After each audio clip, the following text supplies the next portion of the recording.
গরমকাল আসলেই মাকে দেখতাম এই তেঁতুর তরকারিটা আমাদের প্রায় বানিয়ে দিতে। আর এটাকে আমরা তেঁতুর ঝোল বলে থাকতাম। এটা কিন্তু শুক্তো নয়। আর এটা খেতে এতটাই সুস্বাদু হয়, এই তরকারি পাতে পড়ার পরে আপনার অন্য কিছু আর মুখে ভালোই লাগবে না। আর এই তরকারিটা এটা যেরকম খেতে ভালো হয় আর শরীর ভালো রাখতে এই গরমে এর কোনো জুড়ি নেই। তাহলে চলুন আজকে আপনাদের সামনে সেটাই তুলে ধরবো। আশা করছি ভিডিওটা আপনাদের ভীষণ ভালো লাগবে। তাহলে চলুন কি কি নিচ্ছি একবার দেখিয়ে দিই। এখানে নিয়েছি কলাইয়ের ডালের বড়ি। আর এই বড়িটা কিন্তু আমাদের ঘরের বড়ি। এখানে আমি বাড়ির বড়ি নিয়েছি, আপনারা চাইলে সেখানে কেনা বড়িও নিতে পারেন, কারণ সবার বাড়িতে ঘরের তৈরি বড়ি থাকে না। এখানে মোটামুটি 10 থেকে 12টা বড়ি নিয়েছি, আপনারা সেখানে কম বেশি করতেই পারেন। আর এখানে একদম কচি সজনে ডাঁটা নিয়েছি, কারণ এই তেঁতুর ঝোলে কচি সজনে ডাঁটাটাই বেশি ভালো লাগে। এখানে মোটামুটি আমি 250 গ্রাম ডাঁটা নিয়ে নিয়েছি।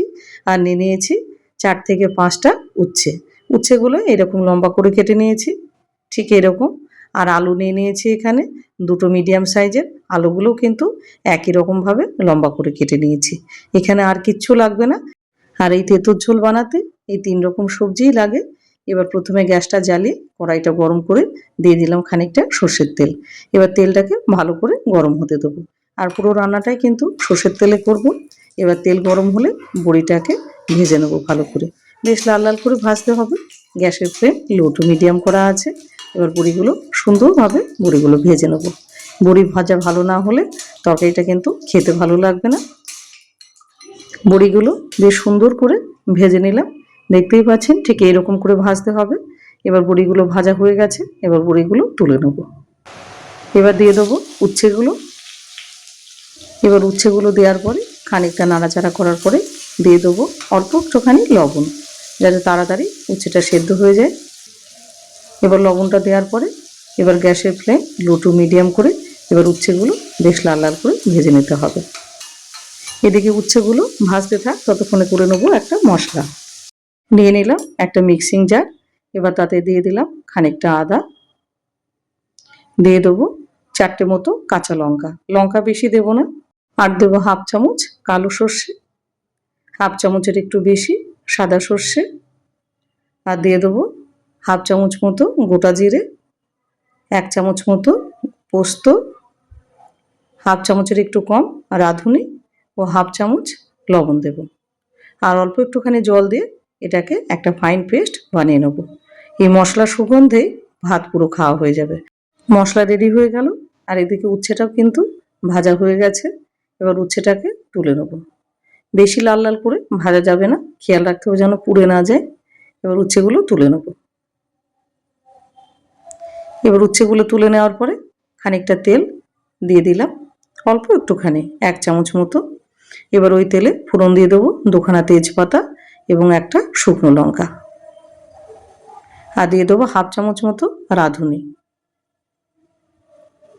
এবার ফোড়নটা ভালো করে ভেজে নিয়ে দিয়ে দেবো কেটে রাখা আলুগুলো। এবার আলুগুলো দেওয়ার পরে গ্যাসের ফ্লেম লো টু মিডিয়াম করে আলুগুলো বেশ লাল লাল করে ভেজে নেব। আর আজকে আমার ভিডিওটা আপনি কোথায় থেকে দেখছেন সেটা অবশ্যই কমেন্টে জানাবেন, তাহলে আপনাকে ধন্যবাদ দিতে পারবো। আলুগুলো সুন্দর করে ভেজে নিলাম। এবার আলুগুলো ভালো করে ভাজা হয়ে গেলে এবার এক এক করে বাকি জিনিসগুলো দিতে থাকবো। প্রথমে দিয়ে দিলাম 1/4 চামচ হলুদের গুঁড়ো। এখানে হলুদ একদম অল্প যাবে। এবার হলুদটা দেওয়ার পরে ভালো করে একটুখানি নাড়াচাড়া করে নিতে হবে। তারপরে দিয়ে দেবো বেটে রাখা মশলাটা। এবার বাটিটা ধুয়ে একটুখানি জল দেবো, কারণ বাটির গায়ে লেগে আছে। এবার মশলাটা দেওয়ার পরে গ্যাসের ফ্লেম লো টু মিডিয়াম করে এবার তরকারিটা খুব ভালোভাবে কষিয়ে নিতে হবে।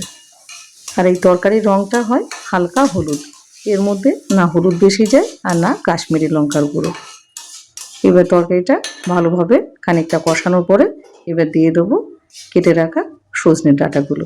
আর আমার মাকে দেখতাম এই কচি ডাঁটা দিয়ে কিন্তু এই তেঁতুর ঝোলটা করতেন, পাকা ডাঁটা দিয়ে নয়। আর এই তেঁতুর ঝোলটা কচি ডাঁটা দিয়ে বেশি ভালো লাগে খেতে। এবার এটাকে ভালো করে একটু কষিয়ে নিতে হবে। আর ডাঁটাগুলো কিন্তু কোনোভাবে তেলে ভাজা যাবে না। এবার আস্তে আস্তে তরকারিটাকে সুন্দর করে কষাতে হবে। আর কারা কারা আপনারা প্রথম পাতে এরকম তেঁতুর ঝোল খেতে ভালোবাসেন সেটা অবশ্যই কমেন্ট সেকশানে জানাবেন। এবার দিয়ে দেবো স্বাদ অনুসারে লবণ। আর মশলা পেস্ট করার সময় যেহেতু লবণ খানিকটা দিয়েছি, ওই জন্য লবণ এখানে অল্পই দেবো, লাগলে পরে দেবো। আর এই তরকারিটা খুব বেশি পাতলা কিংবা খুব বেশি গাঢ় হয় না, মাঝারি ঘনত্বে একটা ঝোল তৈরি হয়।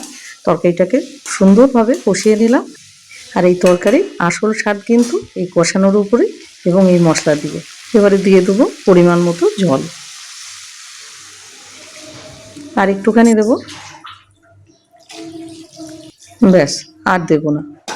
এবার জল দেওয়ার পরে একটুখানি নাড়াচাড়া দিয়ে নেবো যাতে মশলার সাথে জলটা খুব ভালোভাবে মিশে যায়। এবারে দিয়ে দেবো ভেজে রাখা বড়িগুলো। আর যেহেতু আমাদের বাড়ির বড়ি, ওই জন্য আগে থেকে দিলাম। আপনাদের কেনা বড়ি থাকলে কিন্তু একটু পরে দেবে, না হলে বড়িগুলো একেবারেই গলে যাবে। কেন বাড়ির বড়ি একটু সেদ্ধ হতে কিন্তু সময় লাগে, কিন্তু টেস্ট কিন্তু বাড়ির বড়িতেই বেশি। এবার এটা ঢাকা দিয়ে দেবো মোটামুটি মিনিট 10-এর জন্য। 10 মিনিট পর ঝোলটা কিন্তু ফুটে অর্ধেক হয়ে গেছে, আর আনাজগুলো সব সেদ্ধ হয়ে গেছে। আর তরকারিটা দিয়ে ভীষণ সুন্দর একটা গন্ধ বেরিয়েছে। সব আনাজ সেদ্ধ হয়ে গেছে। সব আনাজগুলো যখন সেদ্ধ হয়ে যাবে তখন দিয়ে দেবো উচ্ছেগুলো। উচ্ছেগুলো কিন্তু আমি খুব আগে থেকে দেবো না।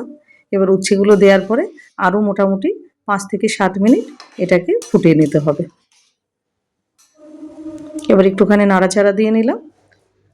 এবার দিয়ে দেবো হাফ চামচ মতো চিনি, আর দিয়ে দেবো হাফখানা নারকেলের মালাই। এখানে আমি দুধ করে নিয়েছি, নারকেলের দুধ তৈরি করে নিয়েছি। এবার এটা দিয়ে দেবো। আপনারা সেখানে চাইলে এখন যে কোকোনাট মিল্কগুলো বিক্রি হয় সেগুলোও নিতে পারেন, তবে এখানে 100 ml দেবো, তার বেশি দেবো না। এবার গ্যাসের ফ্লেম লো টু মিডিয়াম করে এবার 3 থেকে 4 মিনিট এটাকে ভালো করে জাল করে নিতে হবে। আর এই তরকারি একদম খাঁটি স্বাদ পেতে গেলে কিন্তু নারকেলের দুধটাই দিতে হবে, যেটা ফ্রেশ নারকেলের দুধ। আপনি বাজারের তৈরি নারকেলের দুধটা দিলে অতটা স্বাদ এটা লাগে না। এবার নারকেলের দুধ দেওয়ার পর মোটামুটি 4 থেকে 5 মিনিট এটাকে ফুটিয়ে নেব। ঝোলটা একটুখানি গাঢ় হলে এবার দিয়ে দেবো 1 চামচ মতো ঘি। আর এই তরকারির সুগন্ধে হেসেল পুরো ম করছে, এত সুন্দর গন্ধ বেরোচ্ছে। আর এটা এতটাই খেতে ভালো হয়, ট্রাস্ট মি। আপনি মাংসের তরকারি রেখে এটা দিয়ে পুরো ভাতটা খাবেন, আপনার এই তরকারি খাওয়ার পরে আর মাংস তরকারিটার মুখে লাগবে না। ঝোলটা ফুটে অনেকটাই কমে গেছে, আর বেশি ফোটানো যাবে না, তাহলে একেবারেই শুকিয়ে যাবে। এবারে গ্যাসের ফ্লেম অফ করে দেবো। এবারে পরিবেশন করে দিন গরম গরম ধোঁয়াটা ভাতের সাথে এইরকম জিভে জল আনার স্বাদে তেঁতুল ঝোল। তাহলে আর দেরি না করে ঝটপট বানিয়ে ফেলুন এইরকম সুস্বাদু তেঁতুল ঝোল, যেটা একবার খেলে আপনার দীর্ঘদিন মুখে লেগে থাকবে। ভিডিওটা আপনাদের কেমন লাগলো? আশা করি ভিডিওটা আপনাদের ভীষণ ভালো লেগেছে। আর যদি ভালো লেগে থাকে তাহলে অবশ্যই চ্যানেলটাকে সাবস্ক্রাইব করে সুন্দর করে একটা কমেন্ট, একটা লাইক এবং ভিডিওটাকে প্রচুর পরিমাণে শেয়ার করে দিন।